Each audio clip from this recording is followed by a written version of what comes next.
आगे प्रहलाद जी का पावन चरित्र आया। हिरण्याक्ष हिरण्यकश्यपु दो भाई थे। हिरण्याक्ष का वध भगवान विष्णु ने कर दिया। तब से हिरण्यकश्यपु भगवान विष्णु को अपना दुश्मन मानने लगा। 4 संतानें हुई हिरण्यकश्यपु की। सबसे छोटे बेटे का नाम था प्रहलाद। क्या नाम था? प्रहलाद। और प्रहलाद की माता जी का नाम था कयादु। क्या नाम था? कयादु। कयादु नंदन प्रहलाद। तो एक संत बोले भैया प्रहलाद जी को बचपन में ही एक ग्रह लग गया था। बोले कौन सा? बोले कृष्ण गृहीत लालसा। मतलब देखो भाई, शुक्र शनिचर राहु केतु लग जाए तो पंडित जी को बुलाकर मंत्र जाप करवा लो, शुक्र शनिचर उतर जाएगा। लेकिन भगवान कृष्ण रूपी एक ऐसे ग्रह हैं कि एक तो सीधे से किसी को लगते नहीं है और लग जाए तो फिर ये उतरते नहीं है। अच्छा, कृष्ण नाम पढ़िए, कहिए कृष्ण। कृष्ण नाम में का के नीचे जो रकार है ना, टेढ़ी टेढ़ी, यही खतरनाक है। जो रकार है ऐसी टेढ़ी, इसको गांव में कहते हैं बंसी। मछली पकड़ने का एक कांटा होता है, देखा तुमने? वो एकदम ऐसे ही टेढ़ा होता है, उसे मछुआरे लोग कहते हैं बंसी। क्या कहते हैं? तो मछली पकड़ने वाले उसमें कुछ खाने का पदार्थ लगाकर तो पकड़ते हैं,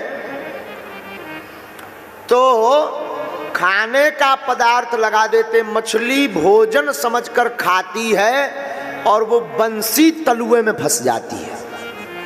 हाँ जी, ना जी। फिर मछली कितना भी उपाय करे निकलती। उसी प्रकार भगवान कृष्ण की जो रकार है ना, एक तो भक्त कोई फंसता नहीं है और फंस जाए तो जन्म जन्म फिर निकलता नहीं भक्ति से बाहर। हाँ, प्रहलाद जी को भी यही रोग लग गया। पिताजी ने खूब समझाया, गुरुजी ने समझाया कि तुम्हारे पिता ही भगवान है, नहीं माने। पिताजी ने गुरुकुलम पढ़ने के लिए भेजा। आहा, तो सब विद्यार्थियों को प्रहलाद जी एक ही बात पढ़ाते। बोले क्या? भगवान का भजन ही सार है, बाकी सब। एक बार पिताजी ने त्योहार पर बालक को घर बुलाया, बेटा पढ़कर आया, बताओ प्रहलाद जी क्या पढ़ा स्कूल में? पिताजी हमने तो एक ही बढ़िया बात पढ़ी। क्या? भगवान का भजन ही सार है, बाकी सब बेकार है। हिरण्यकश्यपु की आंखें लाल हो गई, हमारा लड़का तो बिगड़ रहा है। गुरुजी को बुलाया। 2 गुरुजी थे, संडा और अमर्क। क्या पढ़ा रहे हो? हमारे बेटे को बर्बाद कर रहे हो? सावधान, खबरदार। हमारे बेटे को ठीक से नहीं सुधारा, तुम्हारी गर्दन काट देंगे। सरकार क्षमा करो, तुम्हारा बालक इतना उल्टा है, ये पेट से ही पढ़ाया आया है। फिर भी समझाओ। दोबारा कई दिन बीते, हिरण्यकश्यपु ने फिर बुलाया, बेटा को पूछा जाए, बेटा बताओ क्या पढ़ा? इस बार तो प्रहलाद जी 9 भक्ति बता दिए। श्रवणम कीर्तनम विष्णु स्मरणम पाद सेवनम अर्चनम वंदनम दास्यम सक्म आत्मनिवेदनम। ये 9 भक्ति बताई। गोस्वामी जी ने भी 9 भक्ति लिखी। राम जी ने सबरी माँ को बताई। प्रथम भगति संत कर सदा, प्रथम भगति कर सदा, दूसरी रति कथा प्रसंगा, दूसरी रति कथा प्रसंगा। प्रथम प्रथम भगति प्रथम भगति संतन कर संगा। श्री राम जय राम जय जय राम। बोलो श्री राम जय राम जय जय राम। भागवत में पहली भक्ति है भगवान की कथा सुनना, दूसरी कीर्तन, तीसरी भगवान का स्मरण, चौथी भगवान के चरणों की सेवा, पांचवी भक्ति अर्चन, छठवीं भक्ति भगवान का वंदन करना, सातवीं भक्ति दास्य भाव से जीना, आठवीं भक्ति सख्य भक्ति, सख्य भाव से प्रभु को स्वीकार करना, और नौवीं भक्ति आत्मनिवेदन करके भगवान को समर्पित कर देना। हिरण्यकश्यपु नाराज हो गया, वापस भेज दिया। एक दिन स्वयं देखने के लिए गया तो प्रहलाद जी तो सब मित्रों को पढ़ा रहे थे, देखो भैया कौमार आचरेत प्राज्ञो धर्मान भागवतानिह दुर्लभम मानसम देह दुर्लभम मानसम जन्म तत ध्रुवम ध्रुवम अर्थदम।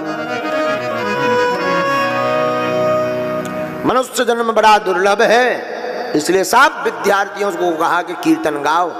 इतने में हिरण्यकश्यपु आ गया, बता तेरा भगवान कहाँ है? तो प्रहलाद जी बोले कहाँ नहीं है ये पूछो हो।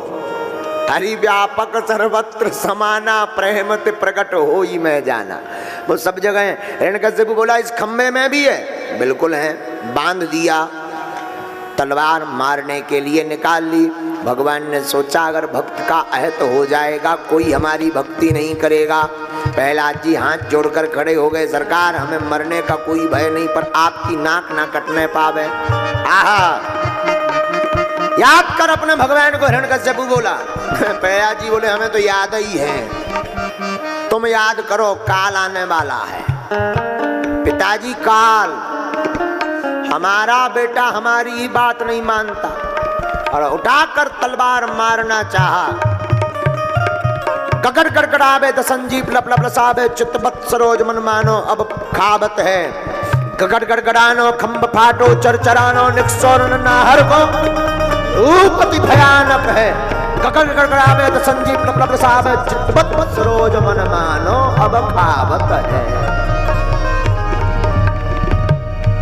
पृथ्वी डोल गई, खंबा फट गया, भगवान विकराल रूप नरसिंह बनकर के प्रकट हो गए।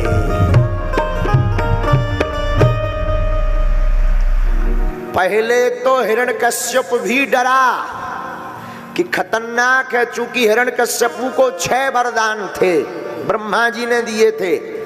न दिन में मरूंगा न रात में, न ऊपर मरूंगा न नीचे, न बाहर मरूंगा न भीतर, न अस्त्र से मरूंगा न शस्त्र से, न 12 महीनों में से किसी महीने में मरूंगा, न पशु से मरूंगा न नर से। यह वरदान हिरण्यकश्यपु को थे।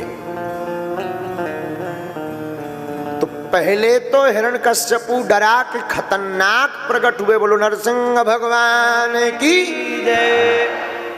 लेकिन बाद में सोचा कि हमें कौन मरना है, तो भगवान से द्वंद्व युद्ध करने लगा। भगवान ने मुक्का मार मार के नट बोल्ट ढीले कर दिए। हाँ, बाद में भगवान ने हिरण्यकश्यपु को उठाया और घर की देहरी पर भगवान बैठ गए, जांघों पर लिटा लिया। हिरण्यकश्यपु बोला देख भाई हमको नहीं मरना है। भगवान बोले क्यों? बोले हमें वरदान है, ना मैं दिन में मरूंगा ना रात में। भगवान बोले भाई साहब ना दिन है ना रात, शाम हो चली है, गुड आफ्टरनून गायब है। तो हिरण्यकश्यपु बोला फिर भी नहीं मरेंगे। बोले क्यों? बोले हमें वरदान है, ना मैं बाहर मरूंगा ना भीतर। भगवान बोले देख आउट गोइंग इनकमिंग दोनों फ्री, ना तुम बाहर हो ना तुम भीतर हो, बीच की बीच दरवाजे की देहरी पर बैठे हो।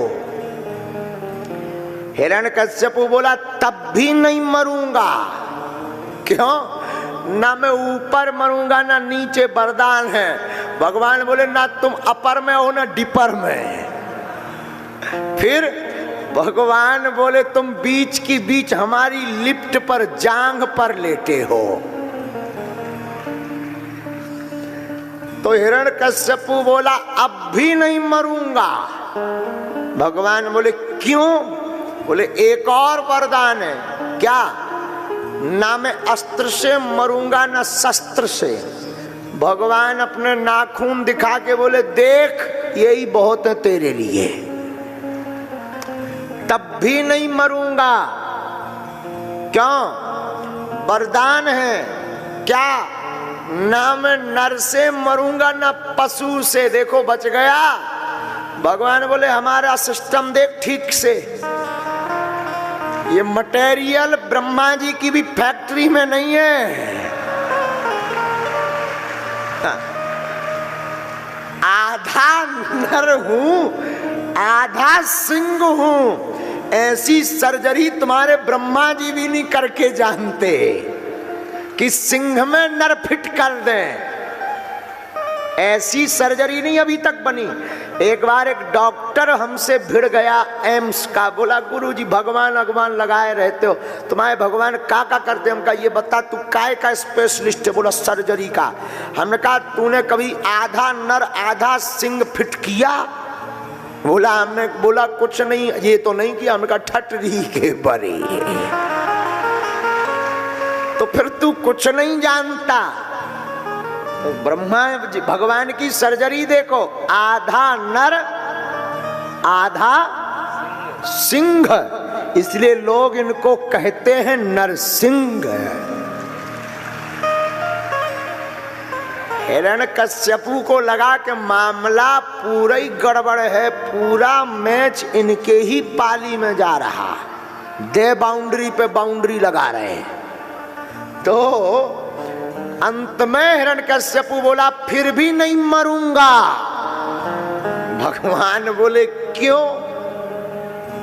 एक और वरदान है। कौन सा? 12 महीनों में से मैं किसी महीने में नहीं मरूंगा। अब तो बच गया ना। भगवान बोले अभी अभी स्पेशल तुम्हारे लिए लॉन्च करके आए हैं। हिरण्यकश्यपु बोला मतलब? भगवान बोले अधिक मास का महीना जो लौड़ का महीना कहलाता है, एक्स्ट्रा चार्ज तुम्हारे लिए ही फिक्स किया है।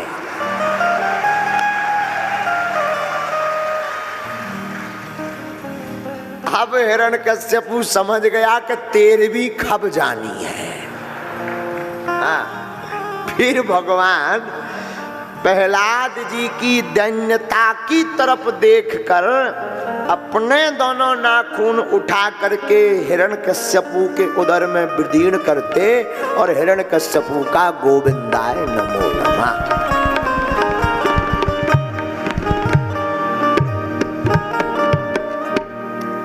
ऐसे हिरण्यकश्यपु का वध हुआ। प्रहलाद जी को भक्ति दी।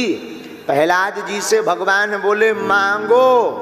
प्रहलाद जी बोले नासा भक्तया सावई बड़िक। भगवान की भक्ति करके कुछ मांगने वाला भक्त नहीं कहलाता।